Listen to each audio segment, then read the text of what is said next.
Gravando. Boa noite a todos e todas. Obrigado por estarem conosco nesta noite. Meu nome é Dilson Ferreira. Eu, o Wander Soares e o Fábio Mortara somos coordenadores executivos do PNBE, Pensamento Nacional das Bases Empresariais. Nós conduziremos a reunião esta noite. O Wander será o mediador e o Fábio fará o encerramento.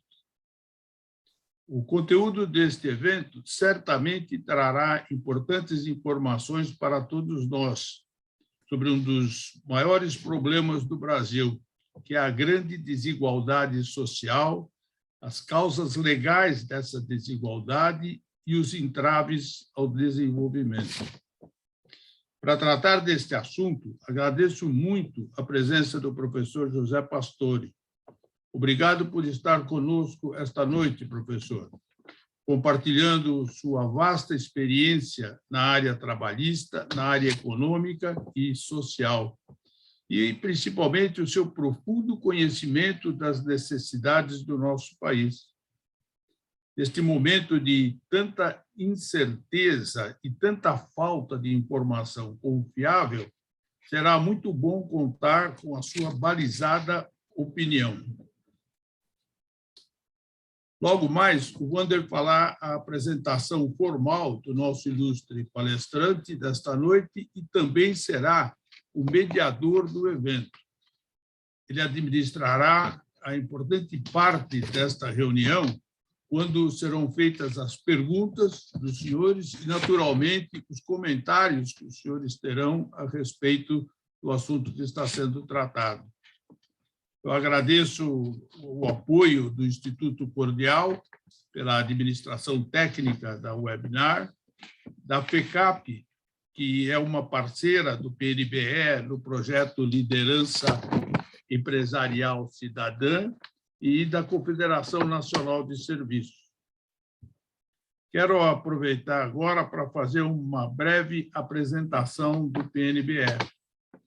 Nossa entidade foi fundada no final da década de 80 e foi fundada tendo um foco do pensamento da classe empresarial sobre os principais temas nacionais, e eles sempre discutidos dentro de um regime apartidário, de uma forma transparente, ética e propositiva. Os associados do PNBE são empresários cidadãos, são empresários que, além dos resultados de suas empresas, se preocupam com a construção de um Brasil melhor. Com isso, o PNBE busca um país que seja socialmente justo. E, por socialmente justo, olhamos a distribuição de renda, olhamos a diversidade e a necessidade da saúde pública, entre outras coisas. Que o Brasil seja um país ambientalmente sustentável, eticamente responsável, economicamente forte e politicamente democrático. Como o Fábio mencionou logo no início, a preocupação com o Estado democrático do país tem sido o principal esforço do PNBE nesses últimos meses. Bom, quero agradecer muito a presença de todos e vamos iniciar nossos trabalhos. Para isso, eu passo a palavra ao Wander Soares. Wander. Muito bem. O PNBE hoje recebe a importante visita do professor José Pastore. José Pastore, que é uma referência nacional no mundo do trabalho, nas relações de trabalho, no mercado de trabalho. É um homem que vai, sem dúvida nenhuma, nos brindar com a sua experiência, a sua sabedoria, sob o título As Causas Legais da Desigualdade no Brasil, Entraves ao Desenvolvimento. Esse é um aspecto muito interessante e muito pouco discutido. É exatamente esses entraves ao desenvolvimento trazidos pela nossa legislação, especialmente. O professor Zé Pastore desnecessário dizer, mas ele é PhD e doutor honoris causa pela Universidade de Wisconsin, professor titular da Faculdade de Economia e Administração da USP, professor de Relações do Trabalho da Fundação do Instituto de Administração também da USP, foi membro do Conselho de Administração da OIT e chefe da assessoria técnica do Ministério do Trabalho, em Brasília. É autor de mais de 20 livros e mais de 100 artigos em revistas técnicas nacionais e internacionais no campo das relações do trabalho. E, além do mais, off records, um amante da boa música. O que obviamente coroa tudo isso. Muito bem, professor. Com a palavra, o professor José Pastore. Obrigado, Wander. É um enorme prazer poder estar com esse público tão seleto do PNBE. É um movimento que eu acompanho há muitos e muitos anos e tenho uma grande admiração, porque certamente é um movimento que forma opiniões. E essa que é a nossa ideia aqui, em debater um pouco as causas legais das nossas desigualdades.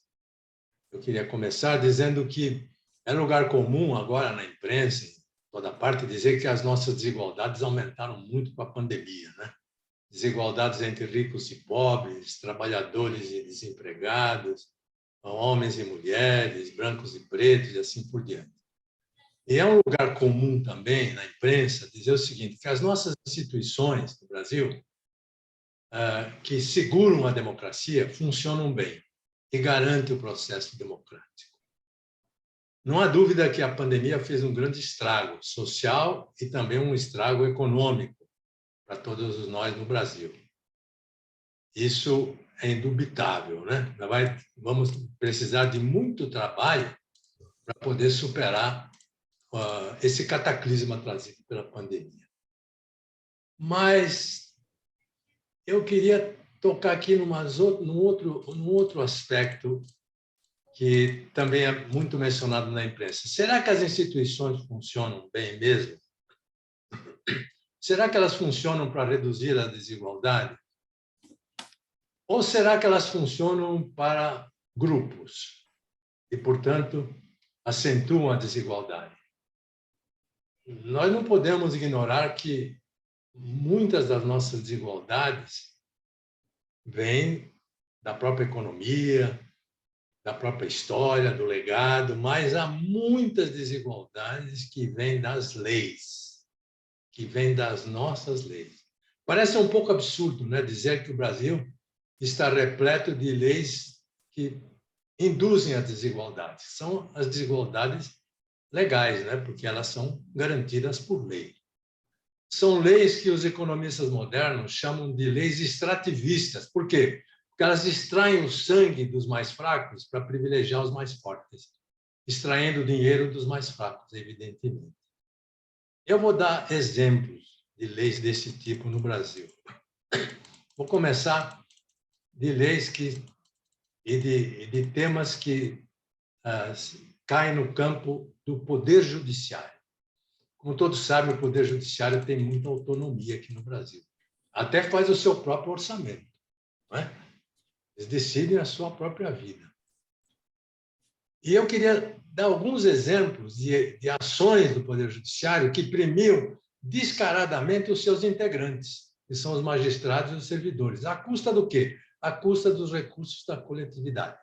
Vou começar falando um pouquinho dos penduricários. Toda hora a imprensa se refere aos penduricários do Poder Judiciário. Auxílio moradia, auxílio transporte, vale locomoção, auxílio funeral, auxílio paletó, auxílio livre e até um tal do auxílio peru, que é de fim de ano. Esses auxílios são criados pelos próprios juízes. A lei garante autonomia para eles decidirem por si mesmos. E aí vem a pergunta que eu vou insistir em fazer. As instituições funcionam para quem? Para quem que elas funcionam? Somando todos os penduricários dos juízes atualmente, 65% dos juízes, hoje, eles ganham acima do teto constitucional, que é de R$ 39.300, por causa dos penduricários. Isso faz com que o Poder Judiciário no Brasil custe muito. ele custa 1,3% do PIB. Só para vocês terem uma ideia, na Alemanha, Portugal, Chile, custa 0,2. 0,2, para nós é 1,3. Na Itália, é 0,17. Para nós é 1,3. Na Argentina, é 0,13. Nos Estados Unidos, é 0,1. O nosso é 1,3. O que acontece? Com esse emaranhado de benefícios, a gente fica até com dificuldade de saber qual é o custo real do poder judiciário no Brasil, porque é um emaranhado de penduricalhos que não tem fim. Mas eu vou apresentar aqui um cálculo que eu fiz comparando os magistrados brasileiros com os magistrados da União Europeia. Em 2016, os ministros do Supremo Tribunal ganhavam R$ 33.700 por mês, ou seja, R$ 438 mil por ano.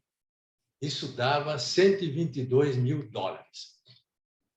Pois bem, os magistrados das Supremas Cortes da União Europeia, eles ganham, em média, 65 mil dólares por ano.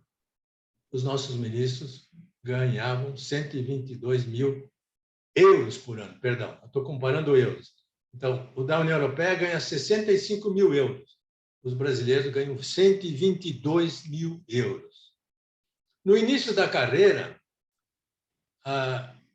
eles recebem o equivalente aqui no Brasil, 93 mil euros por ano contra 47.800 euros na Europa, no início da carreira. Então, comparando com euro, ele ganha praticamente o dobro do que ganha um juiz iniciante na Europa. E tem mais. Os brasileiros trabalham têm 195 dias de folga por ano, incluindo férias, feriados, pontes e fins de semana. Ou seja, eles trabalham 170 dias, enquanto os seus colegas europeus trabalham 219 dias. Tudo isso aqui é garantido por lei, esses 170 dias. Em outras palavras, os brasileiros ganham quase o dobro dos europeus e trabalham 75% do tempo. É isso que me faz fazer essa pergunta insistente. As instituições funcionam, mas para quem? Para quem é que elas funcionam? Ainda nesse campo aí, para falar um pouquinho mais sobre o judiciário, o auxílio moradia para todos os juízes foi extinto em 2018, mas isso foi em troca de um aumento de salários de 16,38%, quando a inflação era de 3,75%. Vocês já imaginaram um aumento de 16,38% para uma inflação de 3,75%? Não tem cofres públicos que aguentem isso aí. E depois acabou sendo extinto, mas em 2018, o Conselho Nacional de Justiça acabou ressuscitando esse auxílio moradia em cima do aumento que já tinha sido concedido naquela época. Mais uma vez, o Poder Judiciário aprovou benefícios para si mesmo. E aí vem a pergunta: as instituições funcionam para quem?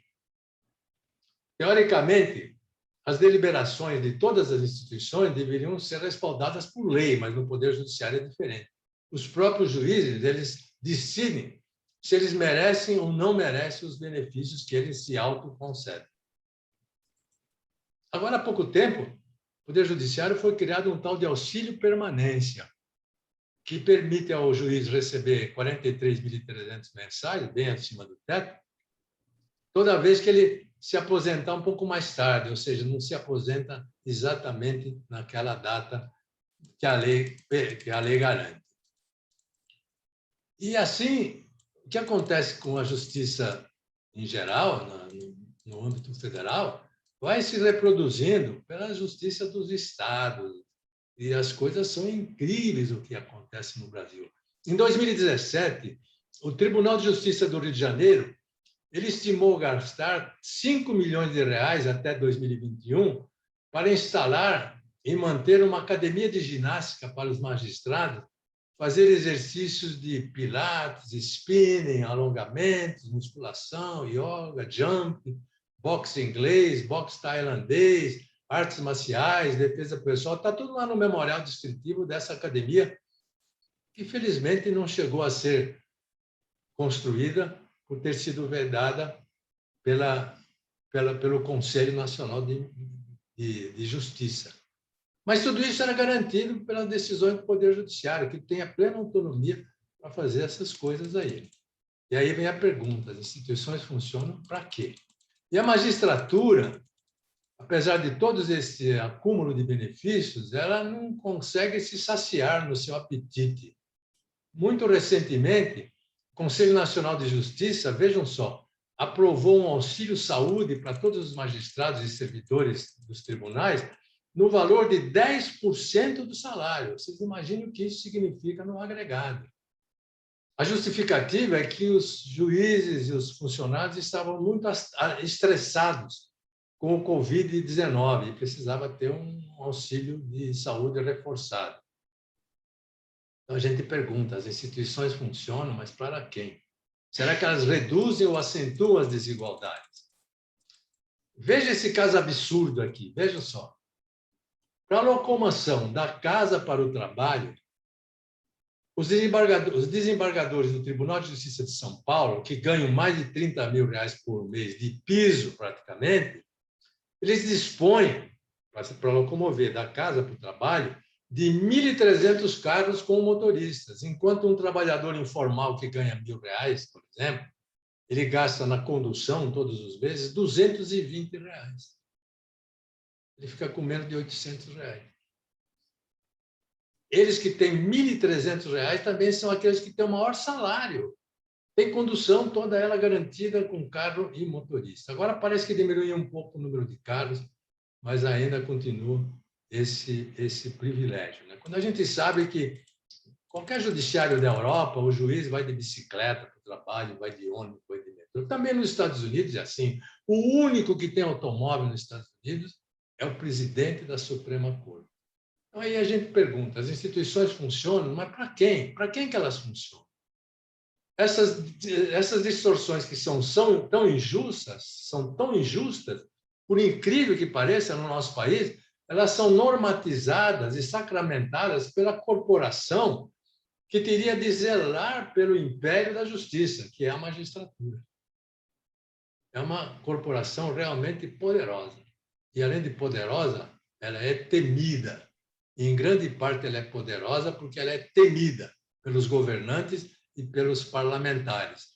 Tanto que, na PEC 32 de 2020, que trata da reforma administrativa, o primeiro grupo que foi excluído da reforma administrativa foi o da magistratura, o Poder Judiciário. Esse é intocável. O que acontece no Poder Judiciário acontece também no Poder Legislativo, não podemos nos enganar, não. Nós temos certas leis aprovadas pelos parlamentares que são do arco da velha. Por exemplo, eles aprovaram a Lei Complementar número 35, de 1979, que diz o seguinte: a penalidade para um juiz condenado por corrupção, por exemplo, é aposentadoria. Aposentadoria para o resto da vida, ganhando mais de R$30 mil por mês. Essa é a penalidade para um juiz condenado, que foi flagrado e condenado fazendo, digamos, venda de sentença. R$30 mil por mês para o resto da vida. Enquanto o empregado seletista, se ele for dispensado por justa causa, numa eventualidade de corrupção, a dispensa por justa causa não dá direito a ele nem mesmo ao seguro-desemprego. Aí eu pergunto outra vez, se as instituições funcionam, para quem? Que tipo de lei é essa? O que acontece com esse tipo de sociedade que garante essas leis? Que essas leis elas passam de décadas para décadas, de século para século. Um outro tipo de corporação poderosa é a corporação dos auditores fiscais. Com base numa lei do Congresso Nacional também, os fiscais passaram a receber um bônus de eficiência de R$3 mil por mês, que é extensivo, creio, é extensivo aos inativos. Isso é uma agressão à inteligência, né? Uma agressão ao bolso do contribuinte. Isso foi consagrado pela Lei 13.464 de 2017. E, em 2020, como estava sendo questionada essa lei, a Advocacia Geral da União e o Tribunal de Contas da União confirmaram o direito a tal benefício. As instituições funcionam, essas leis são feitas para quem, afinal de contas? Há leis que não têm muito a ver com privilégios econômicos, mas que também são difíceis para o povo entender.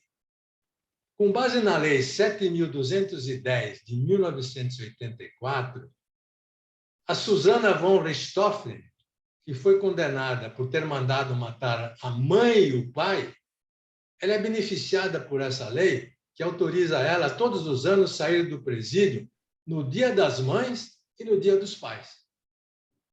Ela que mandou matar a mãe e o pai, condenada por isso. O Alexandre Nardoni e a Ana Carolina Jatobá, respectivamente pai e madrasta de uma menina de 5 anos, a Isabela Nardoni, que foi jogada pela janela do 6º andar, pelos dois, igualmente, eles têm autorização para sair do presídio no Dia das Crianças. O povo fica perplexo com esse tipo de lei. Por que tem esse tipo de lei? Qual é a justificativa? Afinal, essas leis funcionam para quem? Qual é o propósito dessa lei? Se examinarmos as leis que governam as aposentadorias e as pensões, nós vamos verificar que 3% dos recursos da Previdência Social beneficiam os mais pobres. Só 3% beneficiam os mais pobres. Enquanto 40% dos recursos se destinam aos 20% mais ricos. Apesar da reforma da Previdência, isso continua dessa maneira, embora vá ser corrigido ao longo do tempo. E aí muitos aposentados perguntam, as instituições funcionam, mas para quem que elas funcionam? Existem centenas de leis que geram desigualdades entre os brasileiros. Eu estou citando apenas alguns exemplos. Na própria Constituição, tem a garantia de que os filhos das famílias mais ricas entram nas universidades públicas para fazer cursos caríssimos, engenharia, medicina, agronomia, sem pagar nada. Elas pagaram o tempo todo as escolas, mas quando entram na escola pública, não paga nada. É garantido por lei isso aqui. Então, para que essas leis funcionam? Para quem? Quem é que está sendo beneficiado? Um outro exemplo enorme de desigualdade, garantida por lei também, é um decreto que vem de 1933, o decreto 23.322, que foi incorporado depois à CLT, que ele faz o seguinte, uma das categorias que mais ganham no Brasil, que tem os melhores salários médios no Brasil, são os bancários.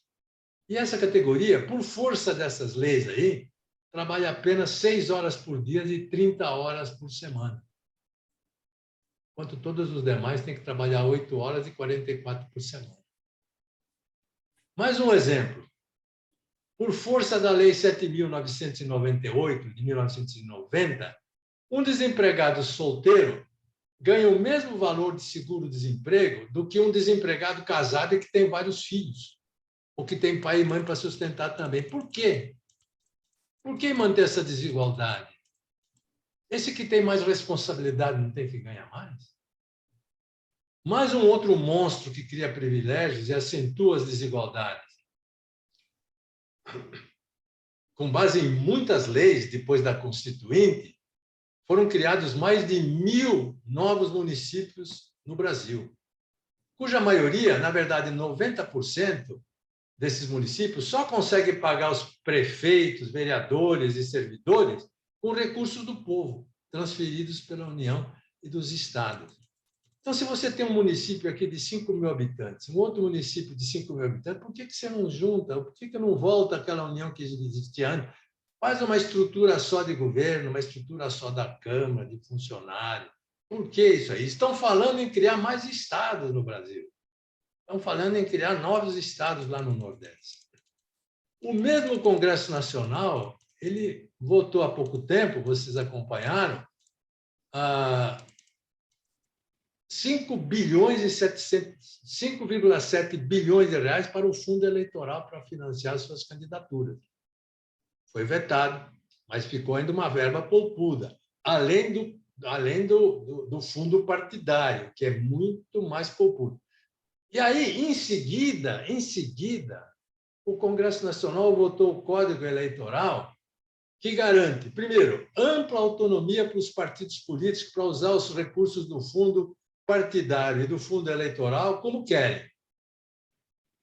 O Código afrouxa os mecanismos de responsabilização dos eleitos. E o Código, pasmem, praticamente torna a letra morta a obrigação de prestar contas para esses partidos. Isso foi aprovado pelo Congresso outro dia. Então, as instituições funcionam para quem? Tudo isso levou o Instituto de Estudos Políticos de País a dizer o seguinte: o Brasil é vítima do seu Congresso. As vantagens são geradas para os próprios congressistas. De fato, os parlamentares brasileiros, com raras exceções, eles resistem a tudo que é mudança, que geram forças e que acabam retardando ou bloqueando qualquer projeto destinado a transformar as práticas políticas. É verdade que isso vem de longe, mas não tem jeito de mudar. Assim como há esses descalabros no âmbito do judiciário e do legislativo, há também no Poder Executivo. O Poder Executivo também concorre para a aprovação de medida que atende basicamente os interesses dos seus membros e dos demais poderes. Em 2020, todos acompanharam, houve uma aprovação de um grande volume de recursos para a emenda de parlamentares que foi proposto pelo Poder Executivo, que teve como objetivo garantir o engavetamento dos 130 pedidos de impeachment contra o presidente da República. Ao mesmo tempo, surgiram fortes suspeitas de superfaturamento de tratores, de vacinas, de equipamentos hospitalares para o atendimento da Covid e envolvimento de muitos executivos e parlamentares também. Então, as instituições funcionam para quem? Então, não há espaço, Wander, para eu ficar falando aqui de exemplos e mais exemplos e mais exemplos, sabe? Esses casos aí já permitem dizer que as instituições no Brasil não funcionam bem, no meu entender, para reduzir a desigualdade. Não é apenas que apenas 16% dos brasileiros confiam no poder executivo. 15% confiam no poder judiciário, apenas 15%. E no legislativo, apenas 4% confiam. E nos partidos políticos, apenas 3%. Isso são dados da Datafolha de 29 de setembro deste ano aqui. Esse é o quadro. O que fazer? Os seres humanos, todos nós sabemos, eles nascem com desejos muito egoístas. E são as instituições que funcionam, que ensinam os seres humanos a satisfazer apenas parte dos seus desejos. Por meio do quê? Por meio da cooperação, por meio do entendimento, por meio da ajuda aos seus semelhantes, com base em normas negociadas de longo prazo. Normas essas que são as leis, que são as instituições. Então, essas leis podem proteger mais ou proteger menos a população. No caso brasileiro, nós temos muitas leis que protegem muito pouco e, além do mais, protegem aqueles que menos precisam ser protegidos. O Jean-Jacques Rousseau, ele dizia, olha, eu sei por que existe tanta desigualdade, sabe? Eu sei. Agora, eu sei melhor por que chegamos a esse ponto de tanta desigualdade. Sabe por quê? Porque essa desigualdade surgiu das leis que foram convencionadas pelos próprios homens. Eles é que criaram essas leis, eles que criaram essa desigualdade. Eu acho que todos conhecem uma história que eu ouvi de um professor meu, logo quando eu estava iniciando o curso de Ciências Sociais, o professor Herbert Baldus, que eu cheguei com o professor e falei assim, olha, professor, eu gostei muito do curso de instituições que o senhor deu e eu queria uma bibliografia adicional. E ele me contou essa história, que depois eu ouvi de muita gente também, né? Ele falou, eu vou te dar a bibliografia, mas eu vou contar uma história para você. Ele falou, existia uma mãe de 4 garotos endiabrados que toda tarde fazia um bolo para os meninos. E, na hora de entrar no bolo, cada um pegava uma fatia maior e a briga era muito grande e a mãe estava sempre desanimada, triste e chorosa. Até um dia que chegou a mãe dela, a vovó. E a vovó falou, minha filha, não tem razão de você ficar assim. É muito simples resolver esse problema. Sabe como é que você resolve esse problema? Você põe o bolo na frente dos garotos, assim, põe eles em fila, os 4, e fala o seguinte, o primeiro da fila vai cortar o bolo em 4 pedaços iguais. E vai pôr ele depois no fim da fila. E não deu outra. Funcionou. O problema foi resolvido. Todas as fatias passaram a ser cortadas exatamente iguais. Assim são as instituições, dizia o meu professor Baldos. Elas têm dentro de si, as instituições, as regras que são eficazes para determinar padrões de condutas. Não há necessidade de muita fiscalização ou muita ação policial quando a instituição é boa, quando ela tem essa regra dentro dela. Porque as instituições elas podem ser invisíveis, podem ser imperceptíveis, porque são regras, são normas, mas o que acontece é que a sociedade aceita que elas podem limitar o nosso universo de escolha, que podem limitar o nosso egoísmo. Eu nunca mais me esqueci dessa lição, eu já ouvi essa história várias vezes. Uma instituição funciona quando ela harmoniza interesses individuais e coletivos, né? Quando ela harmoniza interesses individuais e coletivos. E quando ela garante a previsibilidade de atos futuros. E isso conta muito para o investimento e para o crescimento econômico. E conta muito para o sistema democrático. É isso que vocês estão fazendo aqui no PNDE, tentando descobrir quais são os caminhos para chegar na estimulação do investimento, para garantir crescimento e também fortalecer a democracia. Previsibilidade. Previsibilidade é garantida pelas instituições. As instituições que funcionam bem, elas dão segurança para todos. E as instituições que não funcionam tornam o futuro imprevisível. E não tem jeito de você ter investimento, ter crescimento, quando o futuro é imprevisível. Aqui no Brasil já se chegou a falar até que o passado é imprevisível, né? Porque, por incrível que pareça, nós temos muitas leis que elas oneram o passado, tributam o passado. Por exemplo, a lei do aviso prévio, que foi aprovada no Brasil, tributa o passado, porque ela incidiu sobre toda a força de trabalho que já estava empregada. Então, por isso que alguns dizem que até o passado é imprevisível e tributado. O James Madison, o pai da democracia americana, dizia que a democracia só amadurece quando, primeiro, quando os governantes respeitam os governados. E quando, segundo, os governados conseguem controlar os governantes. A democracia só se fortalece quando os governantes respeitam os governados e quando os governados controlam os governantes. A história mostra que, para chegar nesse ponto, em geral, os países passaram por processos conflitivos, no âmbito do Congresso, do Parlamento, ou no âmbito das ruas. Oxalá no Brasil a gente possa resolver tudo isso, essas desigualdades geradas por tantas leis absurdas, através do Congresso Nacional. Mas, para isso, o povo precisa ter mais voz. Eu tenho muita esperança, viu, Wander, nas novas tecnologias. Eu acho que o uso intensivo das redes sociais e a própria internet desponta como um meio eficaz para controlar as condutas dos governantes, para o povo poder controlar os governantes. Eu já vi em muitos países da Europa, aliás, no ano 2000, quando eu fiz um estudo sobre a Europa do Leste, na Estônia, no ano 2000, há mais de 20 anos, no ano 2000, muitas sessões do Congresso eram realizadas à noite, porque a população acompanhava online, pelo computador, e dava a sua opinião online para o parlamentar. Ah, disso eu não gosto, isso eu não quero, isso me prejudica, isso eu quero, isso é bom para a minha comunidade.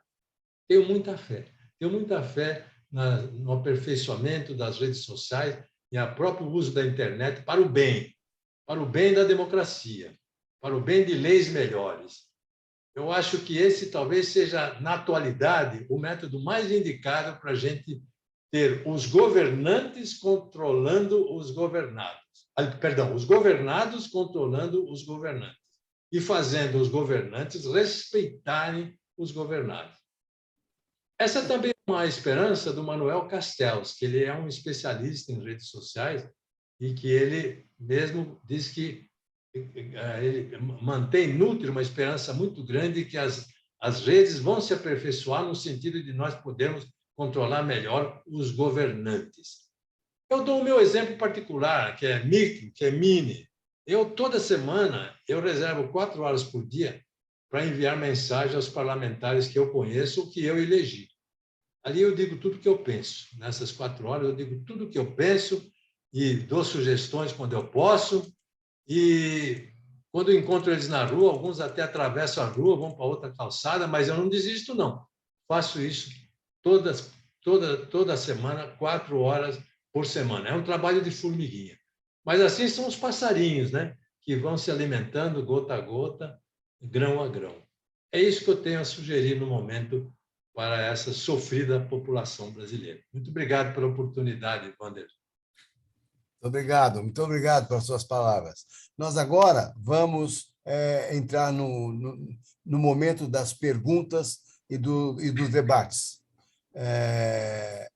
Eu me permito só encaminhar a uma primeira pergunta, que é a seguinte: as reformas que têm sido feitas na nossa consolidação das leis do trabalho têm diminuído um pouco essas diferenças, essas injustiças?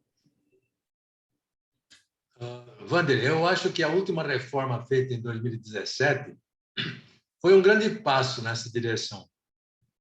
Ela não resolveu todos os problemas de desigualdade não que tem na CLT, não resolveu todos, não.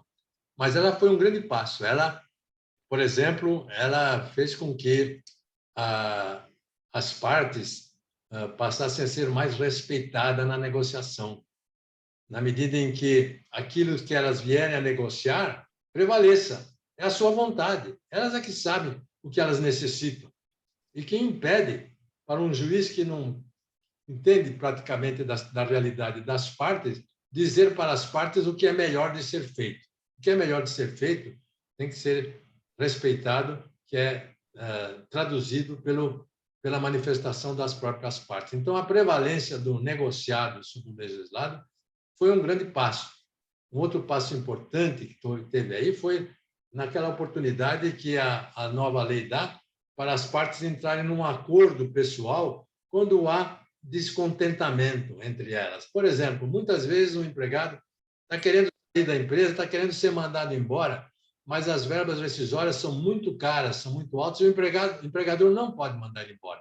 A nova lei permite chegar para ele e falar assim: empregador, estou querendo sair, vamos fazer um acordo, me dá um tanto aí, e acerta a ter uma importância, e por esse acordo eles resolvem a questão. E tem várias outras medidas que estão vingando aos poucos, que estão ajudando bastante. A nova lei, por exemplo, criou várias novas formas de contratação que foram muito úteis nessa pandemia, a começar pelo próprio controle remoto, o trabalho remoto, né? O trabalho feito em casa. Isso foi garantido pela recente reforma de 2017. Eu acho que foi um passo, sim. Viu? Perfeito. Olha, tem outra pergunta aqui, formulada pelo Fábio Mortara. Ele diz o seguinte: professor Pastore, no caso de leis que protegem certas corporações, os reais culpados não são o legislativo e o corporativismo, que, aliás, é uma grande mazela do nosso país. Ele pergunta exatamente se os culpados não seriam eles, o legislativo e o corporativismo. Exatamente. Nós temos uma tradição aqui no Brasil e você começa com um projeto de lei muito auspicioso e muito positivos para a redução das desigualdades, não é?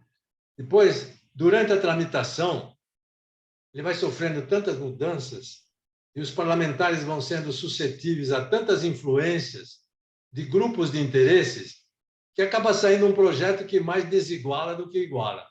Tem vários exemplos desse tipo aí, vários exemplos. Há pouco tempo, não, já faz algum tempo, entrou no Congresso Nacional uma lei para regular o trabalho determinado, trabalho por prazo determinado. Muito bom, porque ia atender a interesses de trabalhadores e de empresas, né? Que estavam precisando dessa modalidade de trabalho por prazo determinado. O projeto foi virando, virando, virando. Quando chegou no fim, o projeto aprovou, a lei aprovou o seguinte, que a concessão, ou então o estabelecimento de um contrato por prazo determinado, só poderia ocorrer se o representante sindical da empresa autorizasse. Ou seja, ele que era um incluído estava lutando contra o excluído, porque aquele que não conseguia trabalhar, queria trabalhar a prazo determinado, mas aquele que estava incluído, trabalhando por tempo integral, dizia assim, não, você não pode. E assim existe a lei até hoje. A lei está assim até hoje. Olha, uma outra pergunta aqui do senhor Mário Ernesto, que é o seguinte: será possível mudar esse panorama de injustiças com o nosso atual sistema de eleições? A gente sempre fala, e é uma verdade, que a mãe de todas as reformas é a reforma política, né? Essa reforma política estamos esperando por ela há muito tempo, mas é também a mais difícil de todas as reformas, porque eles teriam que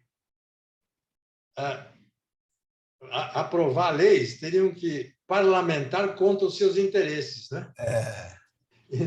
E nós não temos essa tradição no Brasil de parlamentares que pensam na nação, que pensam na geração, que pensam no Estado, né? Eles pensam, sobretudo, na sua reeleição, né? Todo parlamentar que se preza, no primeiro dia, ele quer saber como é que ele vai ser reeleito, ele faz tudo para poder garantir a sua reeleição. Então, nós estamos um pouco longe disso aí, de ter uma reforma política realizada pelo próprio Congresso. Como não se pode pensar em outro sistema, porque outro sistema seria antidemocrático e seria ditatorial, nós temos que aperfeiçoar esse Congresso. Daí a razão pela qual eu estou dizendo que eu deposito uma certa esperança num trabalho mais forte daqui para frente, das redes sociais em cima dos parlamentares, em cima dos políticos, sabe? Pedindo, denunciando, enaltecendo, elogiando, tudo aquilo que é preciso fazer para que eles adquiram mais responsabilidade de parlamentar para o povo e não parlamentar para si mesmo. Né? O Cláudio Cons faz a seguinte pergunta: como o senhor vê o papel atual e futuro dos sindicatos patronais e dos empregados? Bem, os sindicatos brasileiros passaram por um choque com essa reforma trabalhista, né? O principal choque veio do término da obrigatoriedade da contribuição sindical. A contribuição sindical ela foi obrigatória no Brasil desde 1943, até antes disso. E isso dava uma situação muito confortável para os sindicatos laborais e patronais. Eles não precisavam fazer nada, o dinheiro entrava nos seus cofres, porque quem pagava não eram os associados, eram os integrantes da categoria profissional ou econômica. Então, se eu era metalúrgico, independente de eu ser associado ou não, o sindicato descontava um dia por ano do meu salário e ia para o bolso dele, independente de eu ser sócio. Era assim que é o sistema. A lei acabou com isso. Então, essa contribuição não é mais obrigatória. Isso foi um choque grande. Os sindicatos perderam 80% das suas receitas, não é? Agora, a pergunta é: será que eles estão condenados a morrer ou ainda há um papel para eles? Eu acho que numa empresa, vou raciocinar aqui com uma empresa grande, só para poder ilustrar o ponto aqui. Numa empresa grande, imagine que o chefe de pessoal ou o diretor de recursos humanos tivesse que negociar com cada empregado, uma empresa grande, 2.000 empregados, 3.000 empregados, não estou nem falando daquelas que têm 50 mil, tivesse que negociar com cada empregado o salário, as condições de trabalho, a proteção da sua saúde, ia ficar louco, né? Ia ficar doido. Então, não é viável isso aí. Daí a razão pela qual se faz a negociação coletiva. A negociação coletiva é um achado. Ela é muito mais inteligente, porque você negocia as coisas básicas com toda a categoria profissional e aplica essas coisas básicas em toda a empresa. Então, essa negociação é muito importante para a própria empresa, não só para o trabalhador, para ele ter as suas proteções garantidas, mas para a própria empresa é muito importante, que para ela seria impossível e muito oneroso fazer negociações individuais. Impossível. Então, eu vejo que os sindicatos, tanto do lado laboral quanto do lado patronal, precisam se organizar para poder se aperfeiçoar nessa tarefa de negociar coletivamente. Isso tem muito futuro ainda na vida das empresas e na vida das categorias profissionais. E, aos poucos, eu acho que os sindicatos vão conseguir retomar a sua força financeira, digamos assim. Já está acontecendo isso em certa medida. Hoje em dia, outra vez, por força das redes sociais, da internet, do WhatsApp, por exemplo, muitas assembleias sindicais elas são realizadas virtualmente. Então, você tem categorias grandes, por exemplo, de bancários, metalúrgicos, químicos, de centenas de milhares de profissionais ou dezenas de milhares, que antigamente, quando era tudo presencial, convocava uma assembleia sindical numa sexta-feira e ia meia dúzia de gato pingado nessa assembleia. Hoje não, pela internet, convoca virtualmente, comparece 50%, 60% da categoria, ouvindo e acompanhando a assembleia, participando ativamente, vendo o trabalho que o dirigente sindical laboral está fazendo e vendo também quais são as desculpas que o dirigente patronal está dando. Esse aqui não pode blefar muito, não, porque o trabalhador, o empregado dele está assistindo à assembleia sindical. Isso está começando a dar uma nova vida para os sindicatos, sabe? Inclusive, os empregados se comunicam muito entre si hoje por WhatsApp. E as empresas estão sendo obrigadas a instituir também o WhatsApp para comunicar com seus empregados. Isso está fazendo com que os empregados reconheçam que é preciso manter uma certa estrutura de apoio do sindicato, tanto do lado laboral quanto do lado empresarial. E muitos deles estão conseguindo arrecadar recursos até de maneira voluntária desses participantes dessa assembleia e da própria categoria. Eu vejo como um bom futuro para o sindicato o uso dessas tecnologias digitais para fortalecer o seu papel na democracia e as suas finanças também. Muito bem. O professor Fernando Marques, agradecendo as suas palavras, faz o seguinte observação. O que dizer dos governantes do Congresso Nacional que, em relação às emendas secretas do orçamento, descumprem decisão do plenário do Supremo Tribunal Federal? Esse é um outro caso em que o parlamentar ele trabalha para si mesmo, né? Porque o assunto foi para o Supremo Tribunal Federal e a ministra Rosa Weber disse que na própria Constituição tem vários requisitos de transparência, de visibilidade, de rigor dos gastos públicos que não podem ser suprimidos por força da própria Constituição. Então, o parlamentar que fez isso aí, descontente com o parecer da ministra, acabou fazendo uma nova lei, né? Está prestes a ser aprovada uma nova lei onde se pretende manter esse regime de emendas aprovadas. Eu não sou contra as emendas, não, porque eu acho que as emendas elas constituem um meio muito importante para o parlamentar se comunicar com a sua base e ajudar a sua base fazendo uma obra na saúde, uma obra na educação, uma obra de saneamento e assim por diante. Agora, por que não pode ser tudo isso feito de uma maneira visível e transparente? Essa é a pergunta que se faz. Não há razão. Não há nada que o povo possa ter de alternativa legal de uso de recurso público que seja escondido. Eu não posso usar nenhum recurso público escondido. Qualquer recurso público que eu for usar, eu tenho que declarar. Então, eu acho que esse assunto ilustra bem o que eu pretendi falar nesse bate-papo aqui, que nós temos muitas leis no Brasil que elas em si carregam o vírus da desigualdade. Muito bem. O professor Paulo Feldman, está dizendo o seguinte: os problemas mencionados seriam resolvidos se tivéssemos uma imprensa livre e corajosa. Não seria o caso de modificar a lei de imprensa para acabar com esse poder enorme dos grandes grupos de mídia? É verdade, Wander, isso é uma coisa que me intriga muito, viu? Me intriga muito por que a imprensa não publica coisas como essa que nós estamos falando aqui. Por que a imprensa não fala, olha, tem muita desigualdade que foi gerada aí pela pobreza, pela pandemia, etc, etc. Mas tem muita desigualdade que está sendo gerada por lei. Por que a imprensa não faz isso aí? E uma coisa que me intriga, eu também tenho essa preocupação. Eu vou dizer uma coisa aqui para você.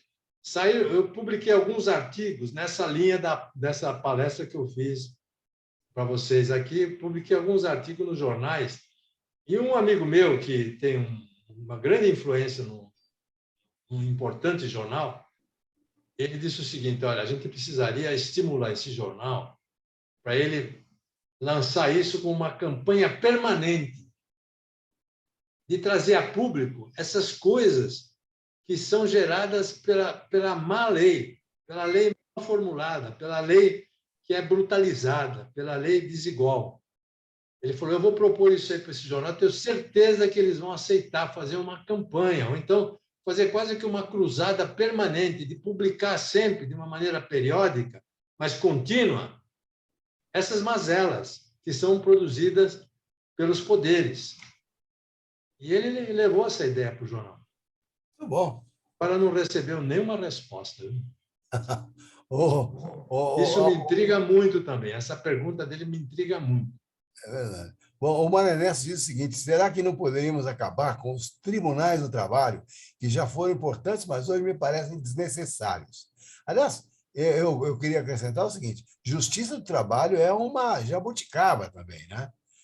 Todo mundo, existe justiça regulando coisas do trabalho, mas a justiça é direito civil, não é? Civil. Aqui no Brasil, que há uma justiça especializada. A maioria dos países tem a justiça do trabalho dentro da justiça comum, né? Dentro da justiça civil. Maioria. Há países que possuem justiça do trabalho especializada, como nós temos. A Alemanha, por exemplo, é um país que possui uma justiça do trabalho bem do nosso modelo. Porém, não há nenhum país que tem justiça do trabalho onde os juízes têm um poder normativo de dizer, olha, o que eu falo é mais importante do que as partes estão achando que devem negociar. Esse poder normativo não existe em nenhum país, não. E o nosso Brasil, apesar de todo o esforço que se tem feito de reduzir esse poder normativo ainda existe. Então, veja bem, há pouco tempo a reforma trabalhista disse o seguinte, olha, quando empregado e empregador achar que é viável, que é possível, reduzir o horário de almoço de 1 hora para 30 minutos, eles podem reduzir. Faz um acordo, acerta, assina, está reduzido, e ele sai 30 minutos mais cedo. E muitos trabalhadores entraram nessa aqui porque querem sair 30 minutos mais cedo, para buscar o filho na escola, para ir na academia, para cuidar da saúde e assim por diante. Muitos juízes até hoje estão inconformados com isso. E há coisas lá no Supremo Tribunal Federal questionando, motivados por juízes, questionando essa vontade que as partes têm de almoçar em 30 minutos para sair mais cedo. Nós mesmos, muitas vezes, almoçamos em 15 minutos, né? E nunca ninguém morreu por causa disso. E se as partes querem, se elas estão de acordo, ninguém tem que se meter nisso aí. Mas o Brasil é o único em que o poder normativo do juiz ele está vivo e atuante aqui em muitas áreas ainda. Muito bem. A legislação trabalhista ela é tuteladora, digamos assim, não é? Ainda que o empregado abra mão, ele é obrigado a cumprir, a exercer um direito que a lei lhe garante. Bom, o Fábio levanta mais uma questão aqui, que é a seguinte. A nossa Constituição de 88, que se ocupou em detalhar muitos direitos e obrigações, não é um fator de cristalização de algumas desigualdades que foram mencionadas hoje?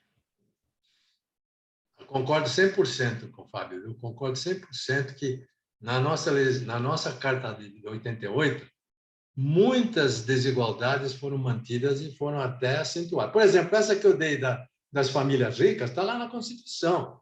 Família rica, quando entra na universidade pública, não paga nada. Ela pagou um curso caríssimo durante o ensino médio, pagou caríssimo cursinho para o estudante entrar na universidade pública. Quando ele entra, não paga nada. No mundo inteiro, nos países mais ricos do mundo, quem tem dinheiro paga, quem não tem dinheiro tem bolsa. Essa é uma lógica universal. Então, nós temos aqui uma desigualdade que está ali impregnada, sabe? E o que acontece? Eu me lembro muito das palavras do Roberto Campos, que ele dizia o seguinte: a Constituição de 88 ela foi capaz de colocar a palavra direito 76 vezes. A palavra direito comparece 76 vezes na Constituição de 88. E a palavra dever aparece 4 vezes. Direito aparece 76 vezes e a palavra dever aparece 4 vezes. Ele contou. A palavra produtividade aparece 2 vezes. E a palavra eficiência aparece 1 vez. E aí ele dizia: olha, vai ser duro governar um país com 76 direitos, 4 deveres, 2 produtividades e 1 eficiência. E ele estava certo, viu?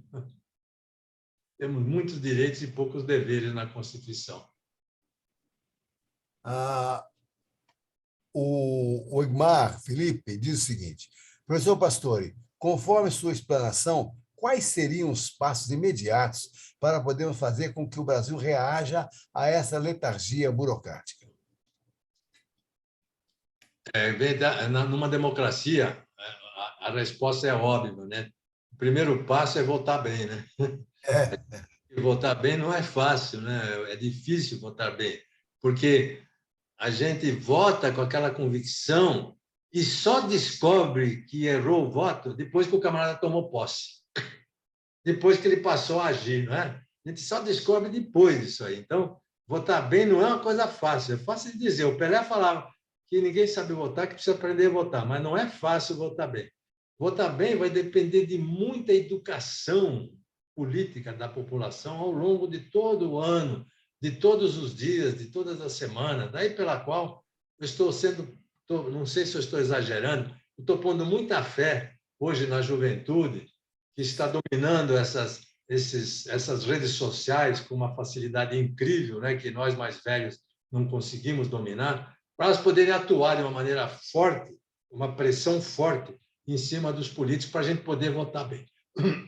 Eu, há uns anos atrás, fiz um estudo sobre a Austrália e Nova Zelândia, e lá na Nova Zelândia eu estava lá coletando dados no tempo de uma eleição nacional. Eu vi uma coisa muito interessante lá, que foi decidida pelos políticos, mas que foi uma proposta feita pelos eleitores, pelos cidadãos. Funcionava assim. Os políticos iam na televisão fazer a sua propaganda na campanha eleitoral, não é?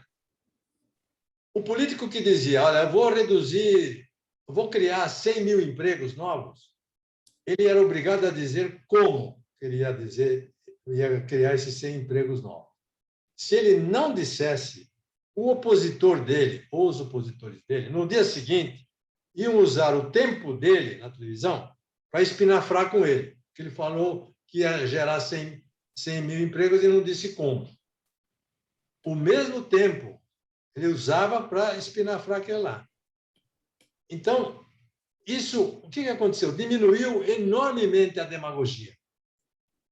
Diminuiu muito a demagogia. E foi uma regra que os partidos acertaram entre si, por sugestões do eleitorado. Então, veja que há muita coisa que a gente pode fazer na nossa democracia, aperfeiçoando essas regras. As regras eleitorais precisam ser muito aperfeiçoadas no Brasil, no sentido de dar voz constante para o eleitor, para o cidadão comum. Isso que é muito importante. Eu acho que esse negócio de ter debate na televisão só com os candidatos, com 1 ou 2 perguntas só dos eleitores, é uma perda de tempo. O que precisava era deixar os eleitores falar 70% do tempo e deixar o candidato falar os outros 30%. E aí, eu acho que nós vamos chegar nesse ponto, não pela televisão, mas pelas redes sociais. Isso aqui é uma coisa que vai ser certamente aperfeiçoado daqui para frente. Tem uma última pergunta aqui, que é o seguinte: que bons exemplos de controle das instituições há no mundo que possam ser aplicados no Brasil? É a pergunta do Luiz Meyer.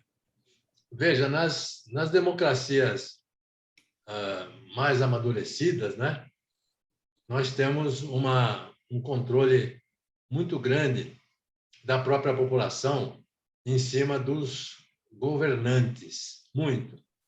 Se vocês pegarem, por exemplo, o caso da Inglaterra, o caso da França, o caso dos Estados Unidos, da Holanda, são países onde o nível de mentira e de demagogia ele tem limites, que o candidato pode ir até um certo ponto, mas se ele avançar demais, ele vai ter a resposta da população, vai ter, talvez, o processo judicial de uma organização. Então, a sociedade que está organizada em corporações populares, corporações do povo, elas estão mais atentas, e essas sociedades desenvolvidas, elas estão mais atentas. E pelo fato de elas estarem mais atentas, os políticos tomam mais cuidado. Então, nós temos que nos espelhar um pouco nesses mecanismos que existem nos países que são mais amadurecidos no processo democrático. A Olgarita parece que estava formulando uma pergunta, uma intervenção, mas não começou a colocar no chat e não continuou. Tudo bem? É uma mensagem direta que está aqui. Eu queria dar um exemplo, Wander, um exemplo prático disso que você, dessa última pergunta aí. Eu tenho um exemplo prático. Eu morei nos Estados Unidos como estudante de doutorado, numa cidade de 150 mil habitantes. Lá, a polícia, nos Estados Unidos toda a polícia é distrital, né? É distrital. E então, uma vez, os policiais do distrito onde eu morava, o município tinha uns 150 mil habitantes, o município onde eu morava tinha talvez uns 15 mil, 20 mil habitantes. Os policiais queriam um aumento de salário. E então, isso ia ser aprovado pela Assembleia, né? Ia ser aprovado pela Assembleia do país, lá, do município. Então, o que acontece? Essas organizações de bairro, as organizações distritais, elas fizeram o seguinte, falaram assim, tudo bem, nós vamos dar um aumento de salário para os policiais, mas nós queremos o seguinte, nós queremos saber quanto que eles vão reduzir a violência no nosso distrito. O que eles podem oferecer em contrapartida?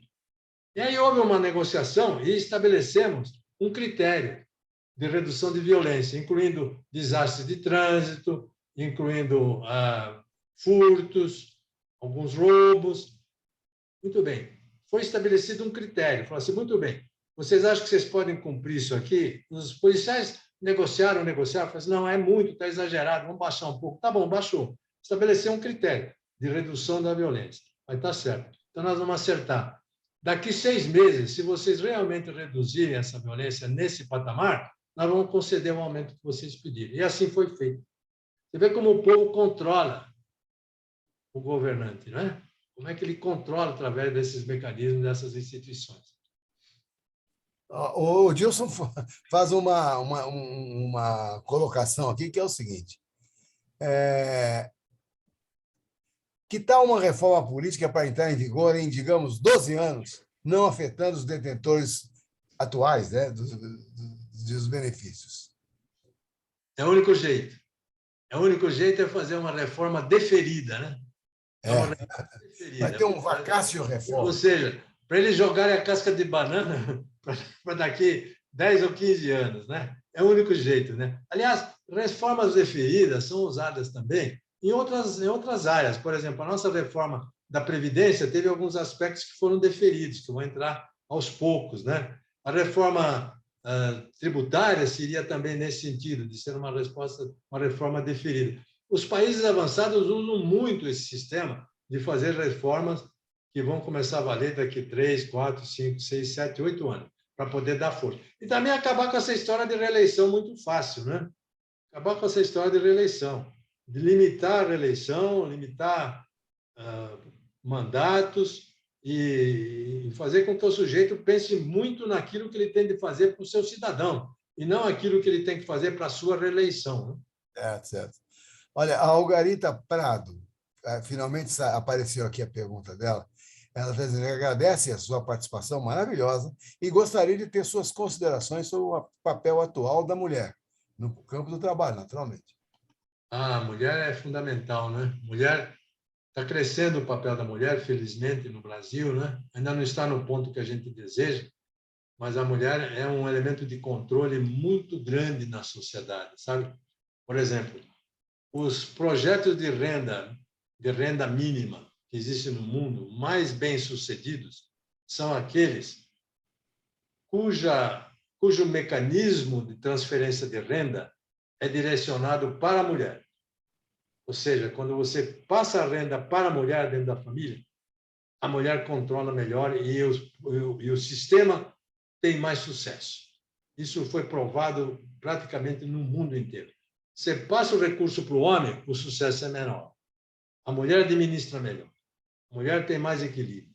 A mulher garante mais aquilo que a família precisa. E assim como existe nesse microcosmo essa, digamos, essa astúcia da mulher, essa competência da mulher, eu acho que isso vai se estender também, está se estendendo em vários outros campos. Felizmente, a mulher está se tornando muito capaz em matéria educacional no Brasil. Ela está ultrapassando o homem em várias áreas do saber e está dominando em várias profissões. Eu acho que isso é muito... Isso é verdade. Muito bem, professor. Terminadas as perguntas, gostaria de passar a palavra para o senhor para suas considerações finais, antes de passarmos aos agradecimentos. Eu quero aproveitar essa oportunidade de considerações finais, Wander, agradecer o convite, em primeiro lugar, mas aproveitar a oportunidade de que eu estou aqui no PNBE, de sugerir para vocês que vocês comecem a organizar umas campanhas para poder chacoalhar esses temas, sabe?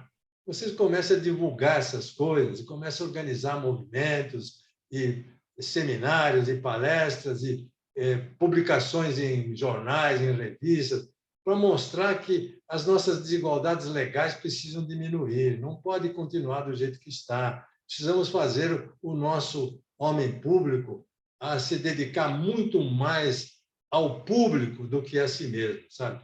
Vocês têm referência, vocês têm seguidores. Eu queria aproveitar essa oportunidade para estimular vocês a fazer isso que nós propusemos para o jornal fazer e ele não quis fazer.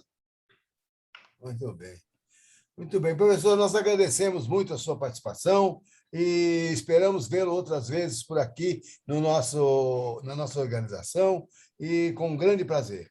Eu queria agora passar a palavra para o Fábio Mortara, que é nosso coordenador geral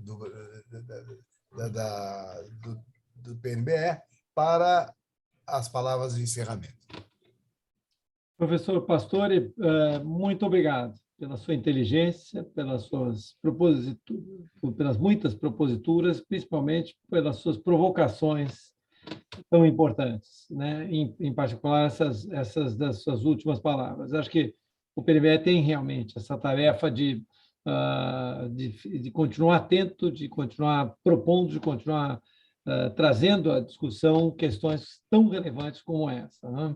Eu queria aproveitar e lhe convidar e convidar todos para o segundo de três capítulos, de 3 eventos que nós vamos ter com o INSPER, que se chama Democracia, a série que se chama Democracia que Queremos, na próxima segunda-feira, das 14 às 17 horas, onde teremos, inclusive, Mário Ernesto Humberg e Luiz Meia como participantes e debatedores, né, de mais um evento importantíssimo que nós estamos fazendo com foco na democracia, né?